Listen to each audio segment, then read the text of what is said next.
Hello, my sisters. It's time for day 3 of Return to Naxxramas card reveals. For the cards revealed today, we got the Mage, Paladin, Warrior, and Demon Hunter cards, including cards that support a deck that I've been chasing to make good ever since Alterac Valley, and a card that will tear through the realities of the game modes and give us some wild cards in Standard. So let's begin with that card. Tear Reality is a 4-cost arcane spell. Add 2 random mage spells from the past to your hand. They cost 2 less. This is basically Toki the Time Tinkerer, except instead of legendary minions from the past, it is going to be spells. The pool is going to be much smaller than something like Toki if you did rotate her back into Standard. So currently in Wild Hearthstone, there are 120 spells that aren't in Standard, which means you have a 1 in 121 odds of getting any of the cards that you really want. However, if you are a fan of Casino Mage, this is the perfect card for you because it's just going to test your luck with what you can actually randomly generate.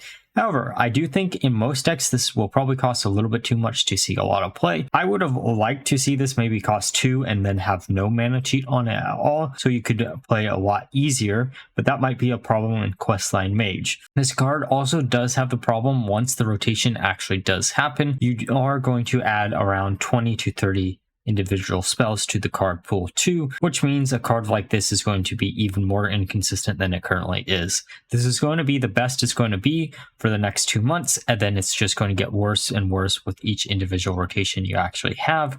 Alright, now for the next card revealed, which is Spectral Trainee, which is a 3-cost 1 attack 4 HP undead minion. After you cast a spell, deal 1 damage to all enemy minions. Kind of interesting that we are seeing undead minions for basically every single individual class, even the ones that were allied with Silvermoon in the main set. I guess it makes a lot of sense thematically to go down that path instead. It also does open up a lot of the synergy with a lot of the neutral cards that a lot of classes might not have normally had before. I did put out a aggro undead mage deck that did incredibly well. However, I don't think this card would fit in that style of deck because you aren't running a bunch of cheap spells. If you can run a bunch of cheap spells, you could probably use that in any of those styles of decks just as an AoE board clear for your opponent's minions. But outside of that, I don't know how useful this card is going to be. It really is just Wild Pyromancer without hitting your own minions, costing 1 more, which might make it a little bit playable in some type of deck. I just don't know where. The next card revealed is Whirl Weaver, which is a 3-cost 4 attack 3 HP Elemental Naga Battlecry. If you've cast a spell last turn, discover an elemental. So before the rotation, I think there's going to be 20 elementals currently in Standard Hearthstone. I could be a little bit off with that number. However, after rotation, with the cards that we know will stick around for sure, there would be only 10, which makes the pool of cards that you can randomly generate off of this card incredibly small, which means it's incredibly consistent, unlike a certain other mage card that we just went over. I do think this is probably incredibly powerful, especially in a Naga mage deck, where you can actually use this as a way to generate you additional late game threats for the board. I don't think this card will probably see a lot of play early on. However, once the rotation actually happens, I think this card will be way more playable, depending on what other elementals we actually get into Standard Hearthstone or which ones from the core set stick around. Even then, right now, this could be used in Naga Mage, which is missing a little bit of additional support. It is nice to see that deck see support after Sunken City, since it felt like we would never see any additional Nagas, but we have been seeing a lot in this set. Alright, now time for the Paladin cards. The first one is going to be Knight of the Dead, which is a 3-cost 5 attack 5 HP undead minion. Battlecry. Deal 5 damage to your hero. Mana Thirst 7. Restore 5 health to your hero instead. So for a 3-drop, this is incredibly strong, even if you are going to do 5 damage to your own face. If your opponent has no way to deal with a 5/5 on turn 3, then you're just going to be able to wail on their face on the following turn with at least 5 damage. And if you have any additional ways to actually buff this up, which Blood Paladin does have a lot of ways to buff this up really easily, especially with a Divine Shield, this is going to be even harder to actually remove. Aggro Paladin or Blood Paladin, depending on how you actually want to call it, is probably going to be a very powerful deck after this mini set, especially given some of the later cards that we will be going over too. Speaking of one, Goldwing is the next card revealed for Paladin, which is a 4-cost 3 attack 5 HP Mech Dragon Rush Battlecry if you are holding a mech. Gain Wind Fury. So this takes the mechanics of a stereotypical dragon where you're trying to hold additional dragons in your hand to get their battle cries off, but gives it a little bit of a twist of a mech. So the funny thing is, I actually almost tried to make mech dragon paladin work with Lady Prestor a little while back, but instead I ended up going down more of a pure dragon paladin route for a aggro style of deck. However, with a card like this and some of the other really good mech support that we've already have from Sunken City and the next card that we will be going over, I think this card is incredibly playable, especially if you can actually get that Wind Fury off quite consistently. Now, at first glance, you probably wouldn't think mech and dragon have a lot of things in common, but in Paladin, they shockingly do. You could use the Time Warden to give all your dragons Divine Shield and Taunt, which allows you to then use things like Prismatic Jewel Kit in order to buff up all the minions in your hand. You can also use all the Divine Shield minions that Mech Paladin normally has in combination to buff up all your dragons. There's just a lot of possibilities to try to merge the two ideas together. I can't wait to try to figure out a deck to do so. Now, for the next card revealed, which makes both of these previous cards incredibly good, the Purator, which is a 5 cost, 4 attack, 6 HP, Taunt Battlecry. If your deck has no neutral cards, draw a minion of each minion type. So, if you're going to try to make a Menagerie Paladin deck work, this is the perfect card for you. However, if you are trying to make Mech Paladin work or even Dragon Paladin work, a lot of the cards that you're going to want to run are actually neutral cards, so you can't actually use it in a Mech Paladin deck unless you want to go down the pure route. You could, in theory, try to make a pure Paladin deck using both of those archetypes together in the same deck, but I don't know how useful it actually is going to be. Because we also did see a undead minion for Paladin, that means you have another tribe that you could easily use there for more aggro tools. There's actually only 2 tribes currently in Hearthstone Standard that Paladin don't have access to, which is Quillborg and All. So, All is only ever going to be on something like an Amalgam, which means Paladin will probably never ever see a Amalgam just for itself. However, Quillborgs in theory could come out in a later set. There's just a lot of really good early game aggro minions that Paladin has access to, that a card like this could draw you into a whole bunch of cards, thus giving you a bunch of advantage.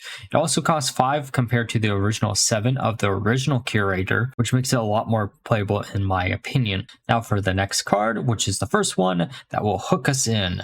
Hook Fist 3000, which is a 3 cost, 4 attack, 3 HP mech pirate that after your hero attacks, gain 4 armor and draw a card. This is insanely broken in Questline Warrior. One last hurrah before it rotates out, I guess. After the rotation, I do think this card will probably see some play still because it does give you additional draw in a class that historically doesn't have the best draw power in the world, especially given that a lot of the draw power that Warrior currently has that they use a lot of are also going to rotate out. If somehow you find a way to actually mana cheat this out for even less than it currently costs, then it's going to be even better, but as it currently stands, it is just a very nice, well-ly statted pirate minion for Questline Warrior. And now we're going to grob up the slime with Flesh Shaper, which is a 6 cost, 3 attack, 8 HP undead minion Taunt Battlecry. If you have 5 or more armor, summon a copy of this. Now, this is going to remind you of a very funny card, Morshan Elite, which is basically the exact same card except with attack instead of having armor. I think this condition is a lot easier to actually pull off, especially because you can use both of these cards as a really good target for something like Last Stand, where you're doubling the stats. However, I don't think this card fixes any of the issues that Taunt Warrior currently has with the fact that they have no early game Taunt minion. There is no 1-drop Taunt that Taunt Warrior can actually use for some of this really, really powerful Taunt synergy. You have a lot of cards where you can duplicate the amount of stats that you're going to gain off of Last Stand, which is really, really nice.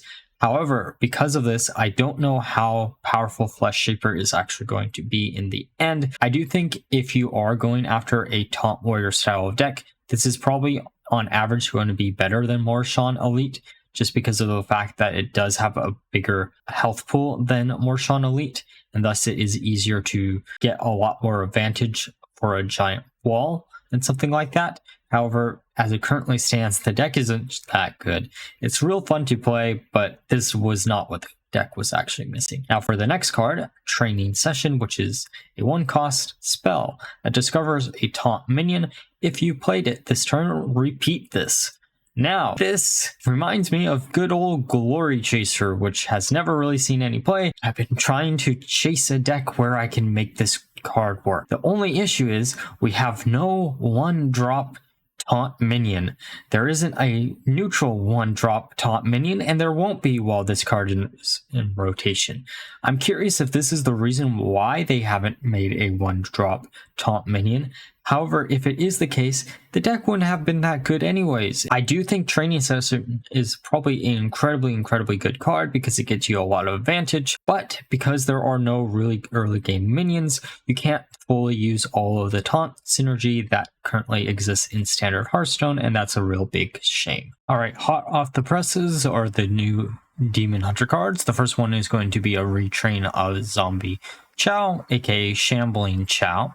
It is going to be a 1-drop, 2-attack, 3 HP undead minion with Rush, Death Rattle, deal 4 damage to your hero.